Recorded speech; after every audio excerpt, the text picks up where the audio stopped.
Hello, welcome back. In this video we're talking about Chapter 7 of A Psalm for the Wild-Built by Becky Chambers. And with that said, let's open up with a passage from the chapter. It's difficult for anyone born and raised in human infrastructure to truly internalize the fact that your view of the world is backward. Even if you fully know that you live in a natural world that you existed before you and will continue long after, even if you know that the wilderness is the default state of things and that nature is not something that only happens at carefully curated enclaves between towns, something that pops up in empty spaces if you ignore them for a while, even if you spend your whole life believing yourself to be deeply in touch with the ebb and flow, the cycle, the ecosystem as it actually is, you'll still have trouble picturing an untouched world. You will still struggle to understand that human constructs are carved out and overlaid, that these places are the in-between and not the other way around. In Chapter 7, Dex and Mosscap face some difficulty on the road. Dex's wagon is no longer able to continue as the road has dissipated. Dex decides to backpack the rest of the way, even though Mosscap is largely uncomfortable with the idea, as it may be dangerous for Dex. However, the two set off and, after encountering rain and storm, eventually settle in a cave. Inside the cave, Dex confesses to Mosscap that they aren't sure why they are wanting to go to the hermitage, but that the idea made them feel alive and excited them. Mosscap also confesses that it wasn't necessarily thinking ahead when it volunteered to meet the humans. Unable to build a fire, Mosscap and Dex hold hands and sit side by side in the cave. Now, this chapter explores the idea of wilderness, which we touched on earlier in this video series. The idea that while humans think of civilization as the primary space and wilderness as secondary, in actuality, wilderness is the primary space and civilization is the in-between temporary space. It's also important to think about the wilderness as an idea. The wilderness is associated with things that are untamed, uncultivated, dangerous, novel, and creative. This is certainly the condition the characters find themselves in this chapter. Both are in new territory. Mosscap probably more familiar with kind of this terrain overall, but still new to them, new to it, and encountering the dangers that come with that new novel territory.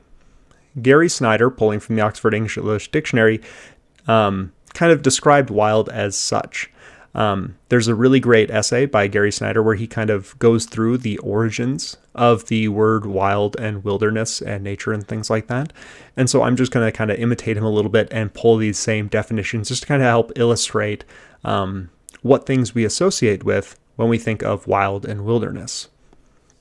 So for wild, of animals, not tame, undomesticated, unruly, of plants, not cultivated, of land, uninhabited, uncultivated, of societies, uncivilized, rude, resisting, constituted government, of individuals, unrestrained, insubordinate, licentious, dissolute, loose, of behavior, violent, destructive, cruel, unruly, and artless, free, and spontaneous.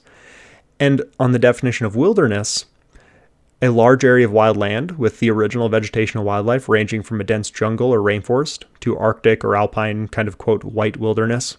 A wasteland as an area unused or useless for agriculture or pasture. A place of danger and difficulty where you take your own chances, which certainly they're doing kind of in this chapter. Depend on your own skills and do not count on rescue. This world is contrasted with heaven, such as in Pilgrim's Progress, where we have the line, I walked through the wilderness of this world, and also a place of abundance, as in John Milton's A Wilderness of Sweets. This chapter also further dives into the heart of the novel. What do humans need? As both characters are questioning their motivation, Dex has revealed that they've had a good life, that there are no underlying issues that have caused them to want to travel out. Instead, the reader gets the sense that stagnancy is part of what Dex is fighting against. Some kind of remnant, if you want to think back to the previous chapters. They assumed that if only they had a certain job, or if only they had a certain thing, or if only they did a certain thing, that would make them happy and fulfilled. However, this has not been the case. And so one of the big questions of this story, to kind of return back to wilderness and the wild, because that is going to kind of play a role in kind of all the big things going on here, is how is wild used? How is the wilderness characterized in this chapter? Additionally, how is wild used? Are these the same or different? As always, cite the text and any other sources to support your answer. Really think about how kind of the definition of wild there really implies danger, but also spontaneity, creativity. It has both good and bad in it when you're thinking about this big question. All right, with that said, I'll see you in the final chapter of A Psalm for the Wild Built. Thanks.